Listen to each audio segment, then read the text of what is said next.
Okay, so we will continue with Alfonso Miranda. He will talk about what is Colombia expecting to gain from the OCDE accession from the private practitioners' perspective. Thank you very much, and welcome again to our viewers from the distance. I think it is very important that we have gained access to OECD, because many of the things that we have been saying along the years about what competition law in Colombia needs have been finally have been heard, because they have some coincidence with what OECD has said. So there are many of the measures that we have proposed along the years, from here, from the CDEC, from we now have a new tool that I wanted to introduce Christian to our Colombian Association of Competition Lawyers.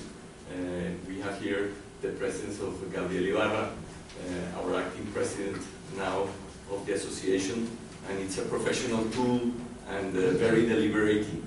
Tonight they have a panel also, and tomorrow we have our National Assembly to elect the new board of directors, and so it's the competition forum is very active here. And I wanted to say that that it's important that we discuss what competition law needs, and for that I think that it is also important that we see where we come from. I think that Colombian competition law can be, the history of Colombian competition law could be divided in three main eras.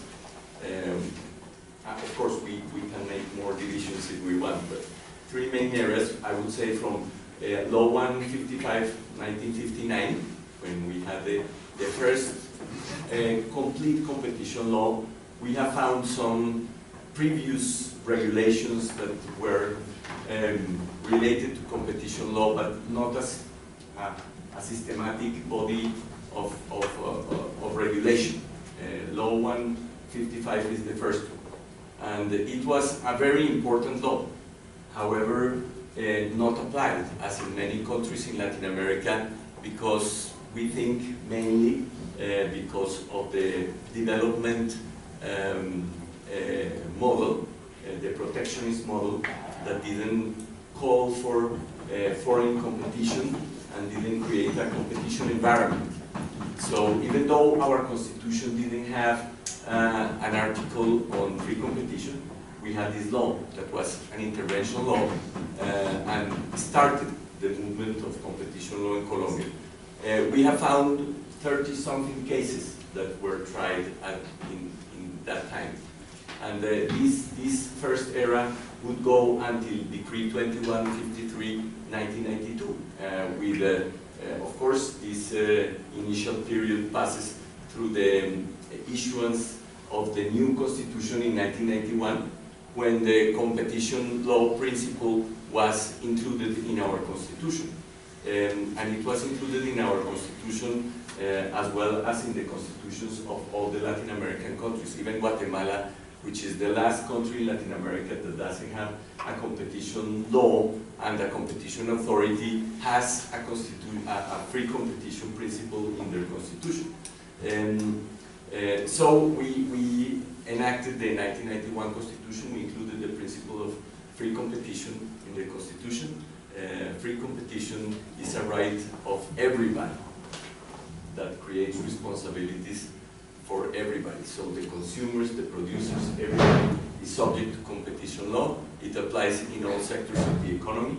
And then the government enacted the Decree 2153, where we have the condoms.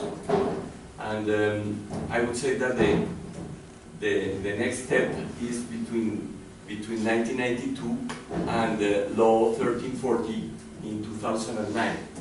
And in this first era, there were several important superintendents that tried to apply the law with small fines that were at the time thought very important, but the competition law culture was only forming, it was in a formative stage. Now with law 1340 to the present day, we have the third era.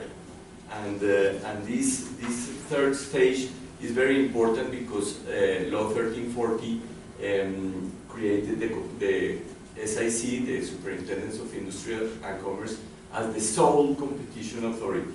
And this is very important because previously we had several competition authorities. Also, it has a referral system of the regulation from the special sectorial rules to the general competition law, to the general regime of competition law, which is very important. Nowadays, the competition authority, the SIC, applies the special or sectorial regulation and the general regulation, which is very important. There was a strengthening in the advocacy system, and nowadays we have a very strong competition advocacy. Even Colombia won the prize for competition advocacy from the World Bank in regard to the bid for the G4 spectrum bid in the Ministry of Communications, and it was a very good task of the competition authority to help the ministry to design a bid to open to competition the mobile services.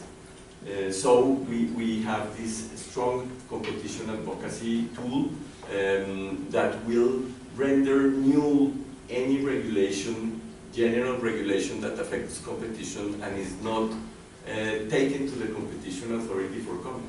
The comments are not mandatory, but if the sectorial entity wants to ignore or overcome the comments from the competition authority, it will have to explain. So this creates some control, because we still think that the entity that most restricts competition in the country as well as in all the other countries is the government with its regulations.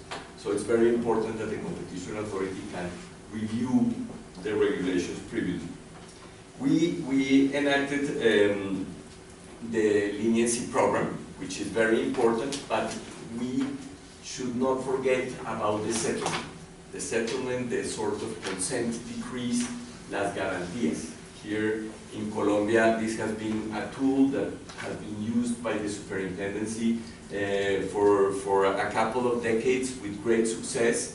It has been questioned also by many entities and persons in Colombia. And unfortunately, it has been forgotten, and the superintendency has not accepted guarantees or settlement in the past 5 years. In this whole administration, there has been no acceptance of guarantees, and the guarantees are a win-win tool. The authority doesn't have to prove that the investigated parties are guilty, and the investigated parties don't have to be subject to an antitrust investigation and can submit to the law and provide sufficient comfort to the authority that they are going to act in compliance with competition laws. So the competition authority has not looked again to the settlement tool, and we think that this is a mistake. It is an additional tool. Of course, the authority has been very busy in applying the new strong sanctions and trying to promote the leniency program. But the settlement is also a tool that is there for use. And the benefit of the tool is that it creates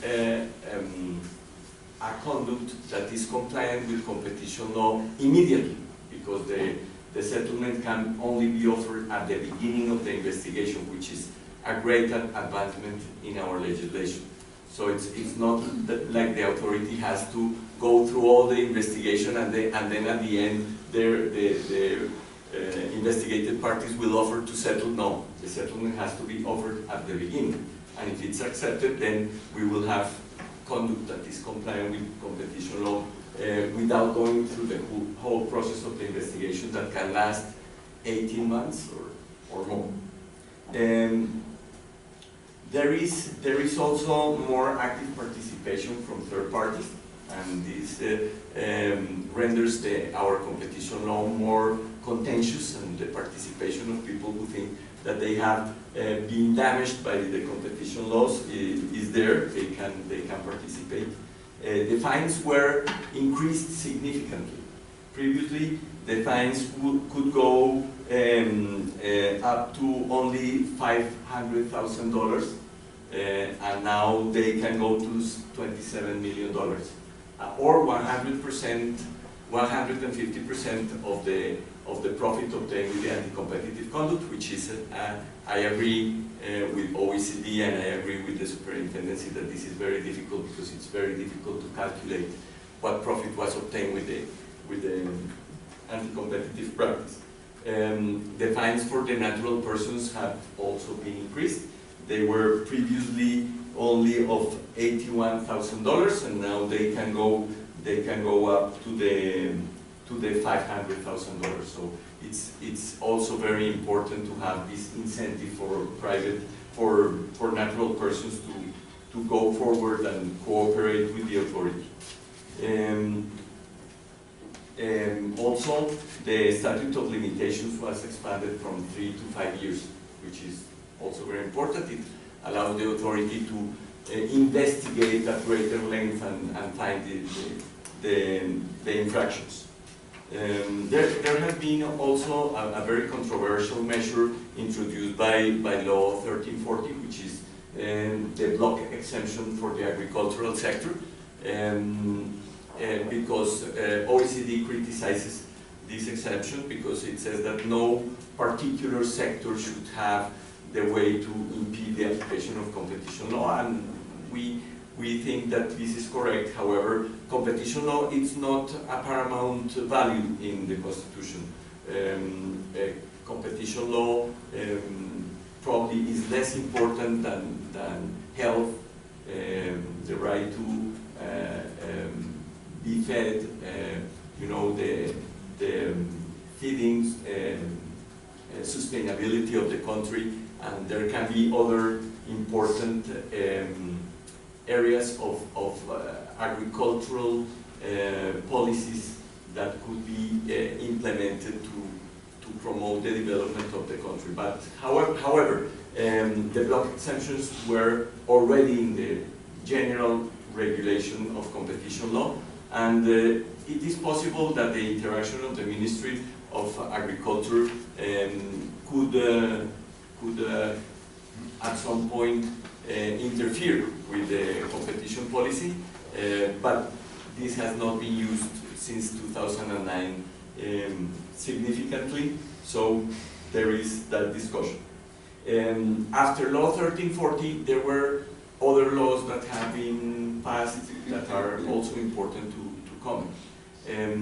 Firstly, and most importantly, Law 1474 of 2011, now better known as the Anti-Corruption Statute, that introduced Colombia into the criminal area of competition law. It creates a new kind of crime, which is bid rigging in public contracts. And bid rigging was only previously a competition infraction under number 9 of Article 47 of Decree 2153. Now it is a crime. And so it creates, as Felipe was mentioning, there is a problem with the application of these regulations and the application of the leniency program. What happens is that in this law, the leniency applicant can only have a reduction in the jail time and a reduction in the fine. but cannot have complete immunity. So, as everybody knows, the leniency program is the most effective tool again in the fight against cartels, and this is a real disincentive in these very important cases that Carlos is going to talk us about the work of the elite task force in collusion. I think that this administration has focused very strongly in the fight against corruption in public bids, and I think that this is very appropriate because the competition law in Colombia can be an excellent tool for the fight against corruption, and Carlos is going to talk to us about that. However, from the private practice, what we see is a difficulty in the application of the leniency program for persons and companies who are in the public bidding process, because they cannot apply to be a leniency applicant and have full immunity. They will know that if they apply, they still can be criminally prosecuted, and this is, of course, a big disincentive for the application of the leniency program. And we think that, as the OCDE recommends, probably there should be a modification in this rule so that the competition authority or a combination between the competition authority and the Office of the Attorney General can grant simultaneous antitrust and criminal immunity to the leniency applicant as it happens in the United States. I would say that, building on Felipe's comments, I would say that we should look at Chile, the way in which the Chilean reform has given the Fiscalía Nacional Económica the power to initiate the criminal action. So they are the ones who initiate the criminal action, even though then the criminal process is handled by the criminal attorneys and not by the competition authority. But the decision to go criminal is a decision from the Fiscalía Nacional Económica. And I think that Colombia will need at some point a reform in that sense, because the great advancements that we have had with the first leniency cases and the great advancements of the task force. Right now the task force is entering into an initial era where they find everything, because probably there are many collusions and people were not aware that this was forbidden, and so they were participating in these public bids probably even without taking into consideration that the law was there prohibiting that. And now they are surprised that they are caught all over the place, and they face very difficult procedures and investigations and sanctions and criminal sanctions, and it's probably a very important initial step to show that this will be done. But in the future, the task force will need the leniency applicants to find the new cases, and for that it would be important to modify this.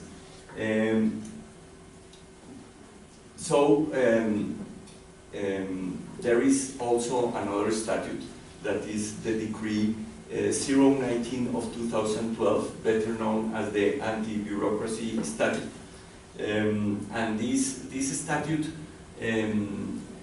is a very procedure. I will not enter into the details of this statute, but I will mention a couple of things. This statute creates a fixed term in the law for responding to the opening of an investigation. And of course, we are the lawyers who defend the investigated parties, and we want to tell the authority and the antitrust community that many times it is incredibly difficult to defend a case in 20 days. Because in these 20 days, you have to do the following things. You have to file your request for evidence. You have to present the arguments that you want to present if you want to explain the conduct of your client, which is not mandatory, but it would be of interest, because probably in that way the evidence is relevant. it becomes relevant when you say what is the theory of defense, and you have to present your settlement proposal if you want to make a settlement proposal. And you would have to present your leniency application if you want to make a leniency application. And all of this is incredibly difficult to do in 20 days, in 20 working days. When you have a competition authority that has worked in this preliminary investigation probably for years. And when you arrive, there is a digital file that is many, many terabytes in extension.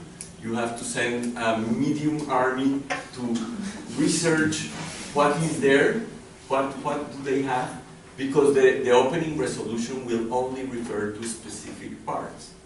And you cannot ignore the rest of the file. You have to go and do the research the file and see what is there, and prepare a defense and request your evidence and prepare your leniency application, or the discussions whether there's going to be leniency or not, or the discussions whether there's going to be a settlement proposal or not, and that is completely difficult.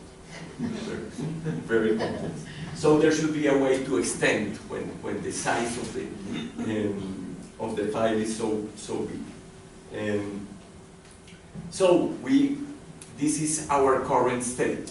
We access to the OECD, we have the recommendations from the OECD, we have the peer review that Felipe referred to, we have the important recommendations that Christian referred to, and what the private bar, or at least the CDEC, has to tell the competition community and everybody that hears us is that we think that there are some reforms that are needed in Colombian competition law.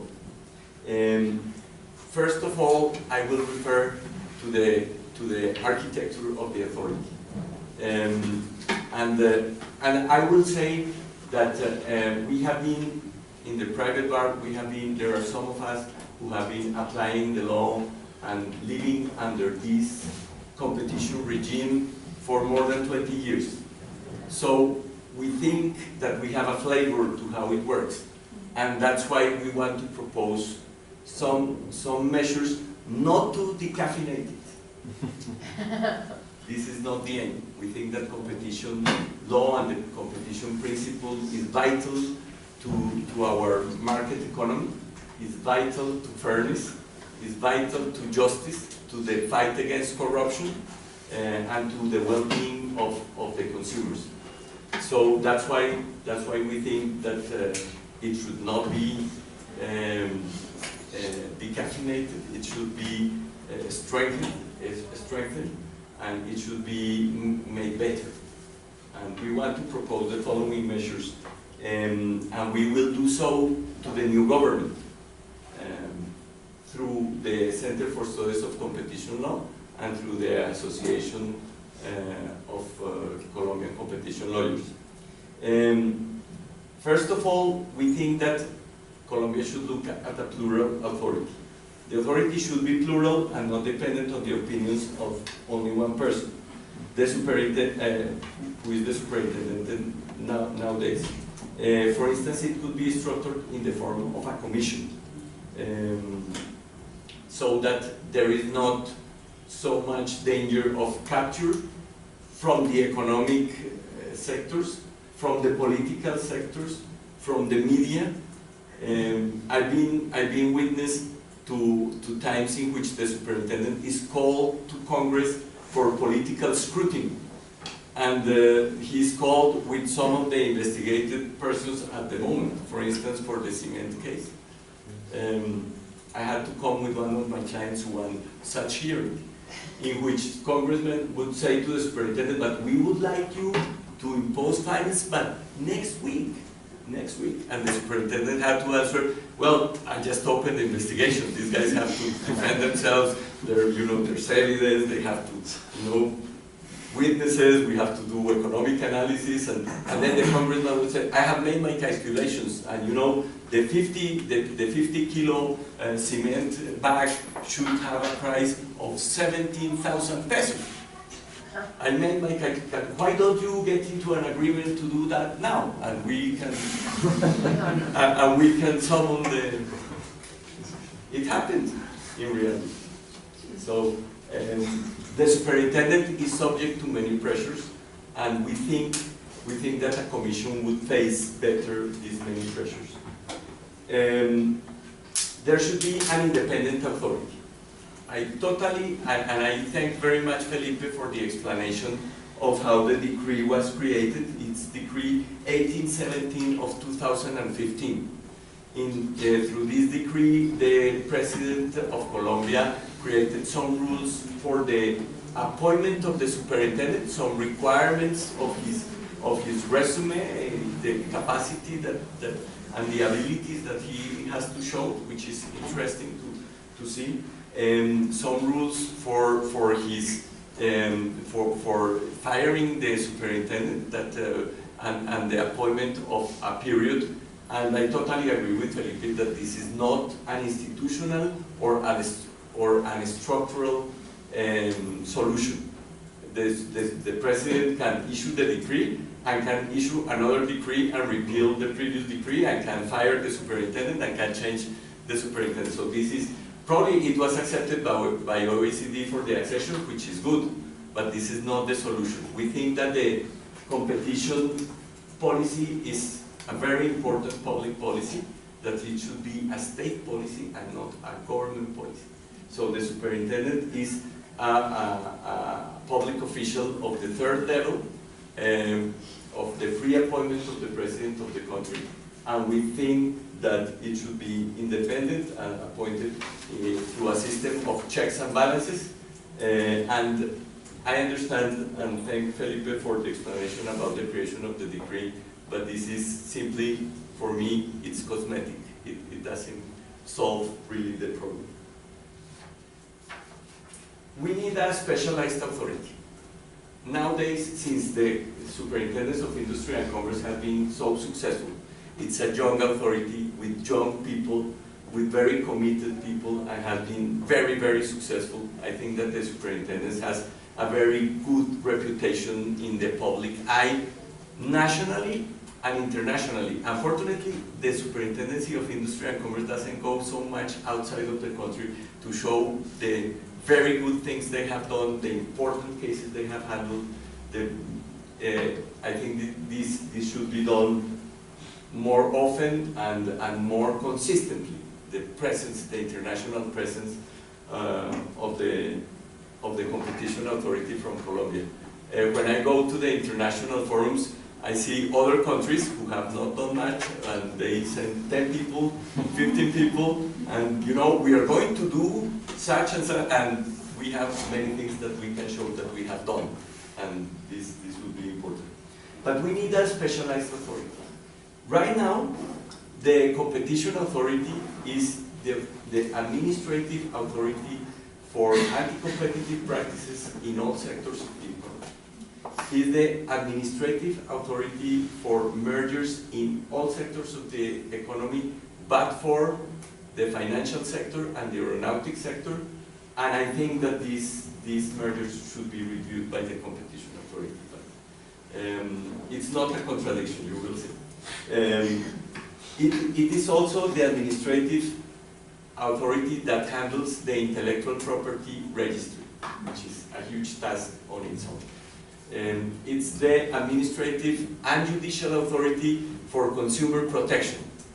It's the administrative and judicial authority for unfair trade. It's the superior of the chambers of commerce. It's the authority for data protection. And it's the authority for measurements, metrology. The kilo, the meter, the atomic clock that gives the official hour of Colombia, all that came from the Superintendent of Industry and Commerce. So we claim for a competition authority that dedicates its efforts to antitrust. And probably it could have the administrative cases for antitrust, the administrative cases for consumer protection, and the administrative cases for unfair trade, and act as an administrative authority. The judicial capacities of the authority were given by Law 446, 1998, as a part of the decongestion of the judiciary. And of course, the superintendency has done many times. It has been a very, very interesting judge in fair trade and also in consumer protection. But we create a hybrid authority that is a judge and it's also an administrative authority. And in order to start to land another remark, I don't think that the competition authority should adjudicate damages in the antitrust cases. This is a task for the judiciary, and we have to create something for that. It's important. In Europe, they have issued a regulation for that, for promoting indemnification of damages that come from anti-competitive practices. And I recognize that probably in Colombia, persons who have suffered damages because of anti-competitive practices have not recovered the damages. And the class actions are still very few, and there's no one decision yet in a class action on antitrust. But there are other tools. The competition authority should not be the judge of damages for the affected parties. And now I come to one of my most important comments. There should be independence between the investigation and the decision in the antitrust cases. At this point, you know, when Decree 2153 was enacted, there was a very important difference from what we have now. Because at that time it said that the president of the country appointed the superintendent and the superintendent delegate for competition. So the superintendent delegate for competition was not a subordinate of the superintendent. And there was a difference between the person who investigates and the person who issues the decision and sanctions. And we think that this has been lost. Now, I read in the review, in the OCDE review, that the authority says that there is a policy that they create a Chinese wall between the delegate superintendent and the superintendent of industry and commerce, so that the opening of the investigation and the investigation itself is maintained separate from the superintendent who is going to take the decision. We don't feel this Chinese wall in the private practice. We don't feel the wall. We feel that is one same continuous, in which the person who conducts the preliminary investigation is the person who opens the investigation, is the person that accuses the investigated parties, decides which evidence he is going to allow to the investigated parties, creates the motivated report with the recommendation to sanction, and then, provided to the law, he participates or he projects the decision to the superintendent. We consider that this is completely inappropriate. I have even said that it goes against Article 10 of the Universal Declaration of Human Rights. According to this article, everyone is entitled in conditions of full equality to be heard publicly and with justice by an independent and impartial tribunal for the determination of its rights and obligations or for the examination of any accusation against it. We think that once the formal investigation is open, there's no defense. There's no defense because there is one continuum, and in reality the possibility to be heard is a very difficult possibility. The OECD report says the SIC should adopt resolutions or propose decrees as appropriate to establish as binding procedural requirements. One, the current agency policy that establishes a strict Chinese wall barring communication between the superintendent and the deputy with respect to pending investigations from the time that a preliminary investigation is initiated. And two, the current agency policy under which the superintendent does not invoke Article 9.7 of Decree 4886 to direct that the deputy superintendent prepare the superintendent's opinion in a law enforcement proceeding. Colombia should adopt the SIC legislative proposed that one, modify procedural rules to allow alleged cartel participants to cross-examine one another in a SIC law enforcement proceeding, and two, authorize the advisory council in a law enforcement proceeding to convene a hearing at which the defendants charged with unlawful anti-competitive conduct may present their counter-arguments. We agree with these recommendations that the authority has presented and that should be law. We have requested ourselves several times to be heard by the competition committee, the competition council of the superintendent, and of course we understand that we have been denied because this is not provided in the law. So the superintendent is of course hesitant to provide something that is not in the law. But we have asked for it anyway, and I think that it should make it into the law. Now I will refer to some hurdles that we feel in our defense procedures. I will refer to things that I think that are needed for due process and right of self-defense. First of all, the authority has unlimited time to, yes, the authority has unlimited time to prepare the preliminary investigation. We think that the preliminary, so people are under investigation probably for years without closing the investigation or opening a formal investigation. We think that there should be a limit to that.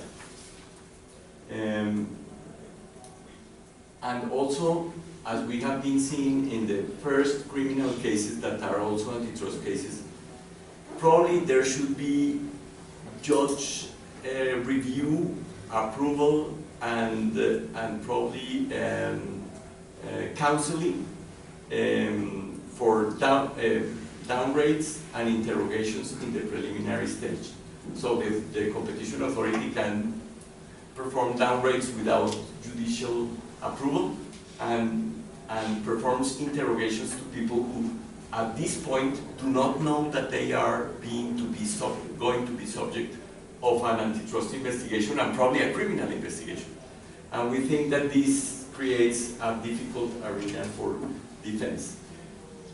The opening resolution should contain clear and complete accusations, including the conduct allegedly in court, the articles of the law that are apparently breached, the facts that support the accusation, and the evidence that the authority has in order to prove the accusation. If in the motivated report or later in the initial decision the authority is going to use additional evidence, the investigated parties should have the opportunity to contradict that evidence and to ask for new evidence. As it works today, when the opening resolution appears, so the authority says, you have violated these articles of the law, the facts are this, and the evidence is this. So you defend about that, of course. You defend about that. But the file is huge. So the authority doesn't reveal everything that it has in store for you. So once you have defended about that in the motivated report, other evidence appears. No, but okay, they explain these emails, they explain this conduct, but what about this? You have never explained it. And of course you have never explained these things because it would mean an exercise like this. Competition authority, you have not told me anything about these lines of emails, which you may very well presume that are demonstration of the anti-competitive conduct. But I will also demonstrate that these emails are not a demonstration of the anti-competitive conduct. So this is a very difficult exercise to do. It would mean that you have to self-accuse yourself, to self-defend yourself from something that you have not been accused of. It's very difficult to do, and we have complained about that, and the response we have is, it's in the file. I'm going to use anything that is in the file. So you don't study the file, and we tell you, we do study the file. But we are not we don't think that is a good practice to go and self-accuse our clients when we are trying to defend them. we would expect the authority, as it happens in the criminal proceeding, to say, okay, this is my theory of the infraction, this is my evidence, defend yourself. Everything over the table. When the motivated report comes, we have no evidence opportunity anymore. And then there are still evidence that come further in the first decision, and probably even in the second decision, that you never defended yourself from. And this creates a very difficult situation. So what I propose, we are proposing that whenever the authority needs to come forward with additional things, additional facts, additional evidence that they have not presented before, there should be an opportunity to ask for new evidence to contradict this evidence. So this would give a more fair treatment and a more balanced field for defense.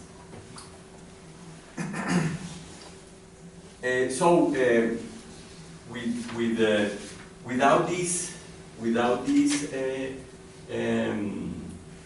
safeguards, we think that it would be completely inappropriate to increase the fines and impose the 10% of the gross income that the superintendent claims for, and it would be even more inappropriate to grant the SIC judicial capacity to adjudicate damages. And we agree with OCDE's recommendation that the SIC should increase, and I quote, transparency and predictability by issuing clear case opinions, guidelines, policy statements, advisory opinions, and other guidance, and by posting those instruments on its website in a form conducive to efficient research. Okay, so I know that I am a little bit overboard. I am going to abuse a little bit my dominant position, but not for long, not for long. I am coming to the end of my remarks. We think that there should be an update in the definition of the anti-competitive conduct. We have to take notice that Decree 2153, where the conducts are, is from 1992, and that there have been important developments, especially in the vertical practices in the US. In 1997, the US Supreme Court issued the decision of State Oil versus Barkat, passing from the per se rule to the rule of reason, the vertical price fixing agreements of maximum price. And in 2007, the Supreme Court issued the Legging versus PSKS and others decision, where it also said that the vertical price fixing agreements for the minimum price should go under the rule of reason. In Colombia, you have a provision that in which there's no distinction between vertical and horizontal for price fixing agreements. We have this distinction for market distribution, but not for price fixing. And it's because at the time when the 2153 was issued, that it was completely illegal to have price fixing agreements, vertical or horizontal. So, and there are other provisions that we would like, I will not enter into the detail, but we think that the unilateral conducts in Article 48 probably have created more confusion than anything else, and probably this should be repealed. There should be an update in merger control, but I will not get into detail into that. I will say that I think that it would be important that the authority can control the conglomerate mergers. Mainly with the resolution issued in 2015, most of the recommendations of the OECD were addressed, most of them. There are a few things to update in merger control, but it would be also updated a little bit. I think that the authority needs to use more resources in competition advocacy. Competition advocacy has been immensely successful at the SIC. It creates a control on these public entities that want to issue regulations that completely impede competition and create all sorts of restrictions and disadvantages and advantages in certain sectors of the economy. And this role should be promoted more, win another World Bank prize, and by assisting and advising the the public entities in the issuance of the regulation. I think that it's not only to impose sanctions. The objective of the competition authority is to promote competition. And this is an area where I know that there have been advancements, and the advancements are due to the law, but the authority has to focus and provide more resources for the competition advocacy. As I said before, we think that it has been very sad that the competition authority has considered that the settlement proceedings do not work. This is not what OECD says.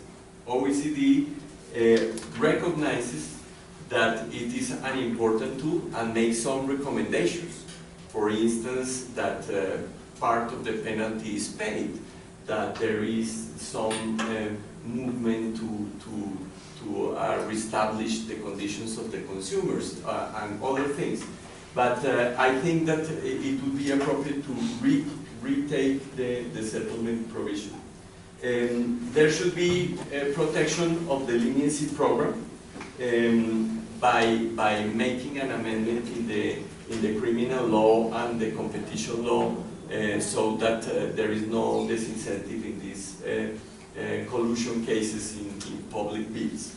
And I want to finally refer to the international cooperation and legal security.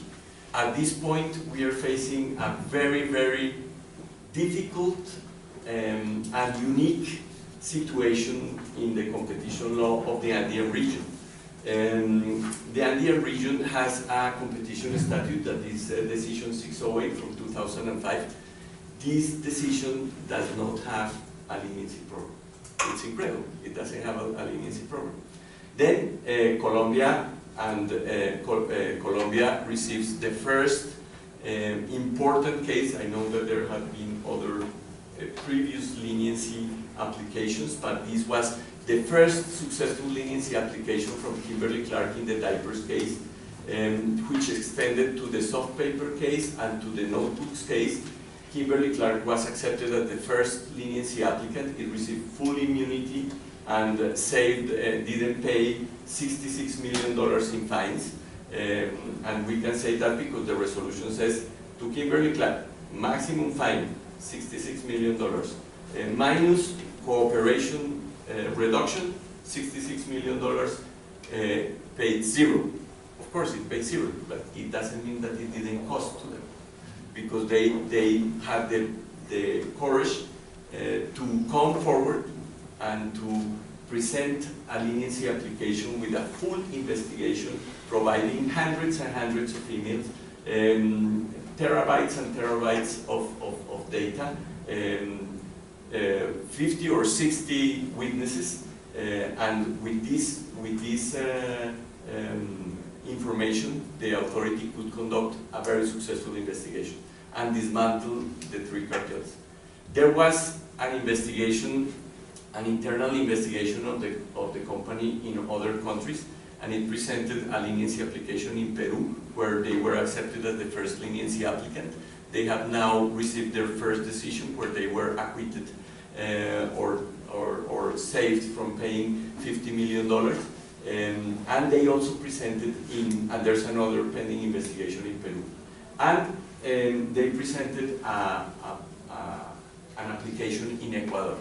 In Ecuador, the SCPM, the Superintendents for Control of Market Power, they received Kimberly-Clark as their first applicant and started an investigation. Then closed the investigation because they said there was no conduct or the conduct was too old. Then reopened the investigation. Kimberly-Clark said, well, I'm your leniency applicant. They said, not anymore. But they applied again, and their application was received with all the information, the witnesses, the information, the emails, everything. And then they closed the investigation, and the SCPM took all this information provided within a leniency program, and they accused Kimberly-Clark and Familia before the Andean community. The Andean community has never imposed a fine in competition law until now. And then, after a year and a half in investigation, they have produced their decision. They have applied $18 million to Kimberly-Clark and $16 million to Familia. So the arguments are very interesting. Of course, we say double jeopardy. We say the information is illegal because it was provided within the leniency program. We say the statute of limitations had elapsed. And finally, we say we are before a statute, the Andean statute, that says that any situation that is not provided in the statute will be controlled by the laws of the member countries. And the statute doesn't have a leniency program. So what we have proposed the Secretariat of the CAN is that they should recognize that there was a leniency program that was successful and that these companies were already investigated and sanctioned. In reality, they were sanctioned. And should not apply a sanction. Of course, the Andean competition rule applies when there is community dimension, and this issue was studied by the SIC and was studied in Ecuador also. And at that time, the authorities thought that there were local cartels. In Colombia, this issue was raised by the lawyers of the other defendants. They said, no, you cannot investigate me because this is an Andean investigation. You have no jurisdiction, they told the SIC. The SIC made a very serious analysis and they concluded that it was a Colombian investigation and they imposed their fines and all that. So this decision at the Andean level creates a huge damage to the leniency programs of all the region. And for the multi-jurisdictional cases, when companies that do business in Latin America, they have one country in the Andean region, they will say, okay, but leniency is probably out of the question because if we do leniency in one of these countries, there's no leniency at the Andean level, and then the whole leniency is going to go down the tubes. And so it creates a very, very difficult decision. Now, the decision is so difficult that Colombia and Peru have presented a reconsideration plea against the decision of the Andean community. And they are part of the competition commission of the Andean community. And the authorities are presenting a reconsideration plea as if they were investigated parties, opposing to this extravagant decision that has been taken at the Andean level. So my final comment is that, as Christian said, there should be international cooperation. We have to go out of the country. We have to establish good and sound relationships with the competition authorities of the other countries and of the multi-jurisdictional entities that control us too.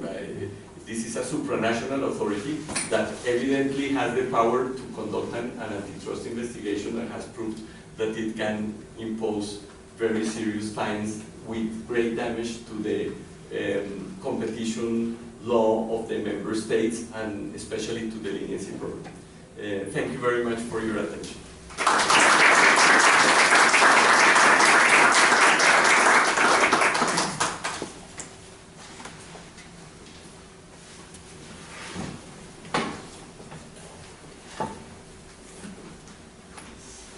Okay, so we'll continue with our last speaker. This is Carlos Guerra, and he's going to talk about what can the Colombian competition system offer to the OECD and the international community. Well, thank you very much. Thank you, Christina, for the introduction. I would like to start thanking Alfonso and Cedric for the invitation, and panelists for their precious time, and all of you that are still remain here with us. I'll try to be short because I'm sure you're pretty tired by this moment. So we have covered so far the main features of our accession process and how can we make the best out of the OECD membership and what we expect from the practitioner's perspective to get out of the OECD. But as in any other cooperation endeavor, the question of what I do expect to get is only as important as the question as what I'm prepared to offer, what I'm well suited in a position to offer. And it's a really tough question because when you come to, like you're the new member of a club, country, set of countries that are been doing what you started doing for a longer period of time, and you look up to those authorities that are part of the OECD, asking what can we offer is not an easy question, but it's a really important one. And after giving a great thought of this, I believe that Colombian system has a great deal to offer to the OECD. We can contribute to OECD in many, many different forms, especially in our, based on our competition system. I would like to focus on three things that Colombia can certainly offer to the OECD. The first one is our history and evolution. Our history and evolution is very interesting, and it has to be, it should be studied by other jurisdictions, since we have overcome difficulties and we are in a positive trend. The second thing that I believe OECD could benefit by studying and cooperating with Colombia is our unique and broad scope of competition law. I will explain that later. And third, our latest efforts on tackling bid rigging and the bid rigging task force. So to begin with the first point about the evolution of Colombian competition authority as an upward progression that should be studied by other jurisdictions, especially those in the process of consolidating their competition system and those in the process or thinking about the process of accession, the OECD. It goes like something along this line. Like, among the different members of the OECD, there are, of course, some competition authorities that have reached a higher level of institutional strength. The FTC, DOJ, DG Comp, CMA. But there are some others, members of the OECD, there are still many others that are still in the process of consolidating a solid competition system. According to one of the most renowned commentators on institutional progression, William Kovacic, the process of building institutional footings, refining competition framework, and improving procedures and judicial precedents for consolidating a solid competition law system takes from 20 to 25 years. Out of the 37 members of the OECD, 13 have competition agencies that were created during the last 20 years, and 22 during the last 25 years. This means that the majority of OECD members are still in the process of consolidating their authority and their enforcement system. Such authorities, of course including Colombia, get great value and great guidance from looking out and studying the decisions and enforcement procedures of the FTC, DOJ, DG Comp, and these all already consolidated authorities. But also, it's a paramount value to compare and to cooperate with other authorities that are in a similar evolutionary stage, maybe one step ahead or maybe one step behind. I would like to mention that, and also remind that Felipe and Alfonso already said we should look at Chile's example. This is especially what I'm talking about. It is very difficult sometimes to learn from someone who is already in the top, but sometimes it's more useful to see what Chile is doing. They are one step ahead of us. What Chile is doing, why are they one step ahead of us, and what is our next step? And I believe Colombian evolution and history is a great example that can help other jurisdictions. According to Kovacic, the evolutionary trends of consolidating competition agencies and systems follow like three evolutionary trends. An early ascent followed by a decline, as it happens, for instance, in Venezuela. A flat line, meaning like institutional irrelevance, even though there is a law and authority, as would be the case, for instance, of Paraguay and Thailand. And a gradual upward progression, which is the case, for instance, of Mexico, Chile, and as I will state later, Colombia too. Naturally, this upward progression trend is the one that is desirable for attaining measurable and real achievements and real success in consolidating a competition system. Colombia has experienced since the creation or since the issuance of our first competition law, experience, and Alfonso explained that 45 years of a flatline trend. 45 years. 45 years that nothing really relevant happened. Some decisions, but nothing really relevant happened. And then we have had a gradual upward progression for the last 10 to 15 years. So Colombia is a good example of both overcoming institutional irrelevance and second, maintaining a positive trend for a considerable period of time. So then when you study the story behind this, you will see what were like the recipe for this late success or for overcoming this flatline period.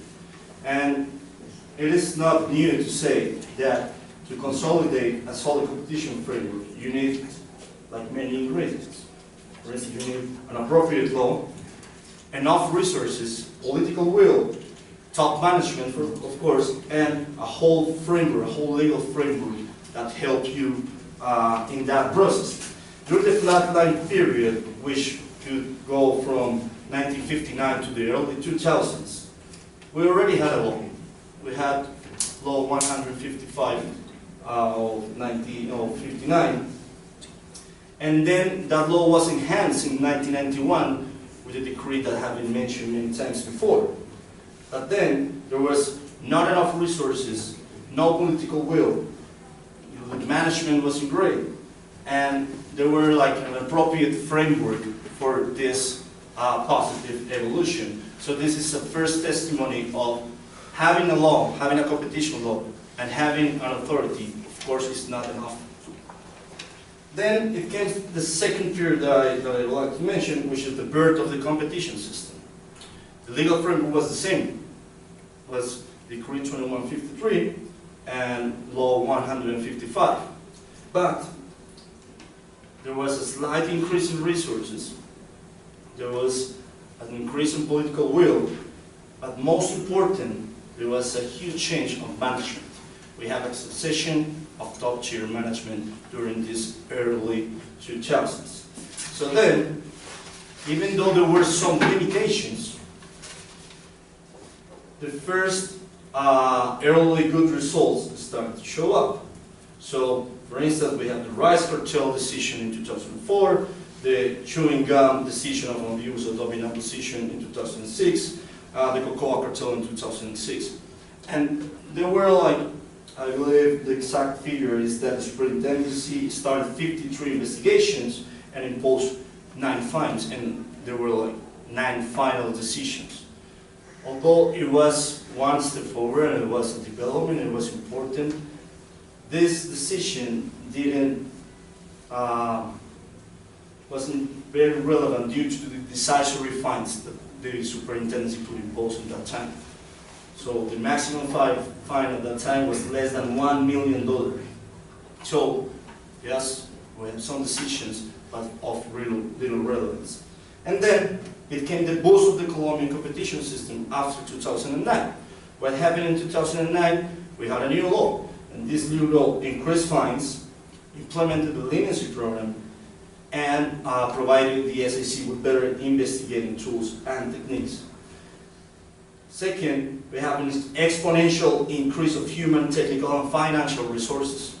One example of that, and I will go back to that point later on, is the creation of the specialized group for bid rigging. We have a boost on financial, human, technical resources. Political will was there. The presidency and everyone behind them were interested in promoting competition law. And this made the whole difference. And of course, in my opinion, the most important ingredient to success in this process is we have top-tier management, a succession of top-tier management, which of course is finalizing now with the present administration. Then it came the real important decisions. So decisions that have been already mentioned: the diapers cartel, notebooks, rice, sugar mills, cement, opening so many investigations, and it was a big and high level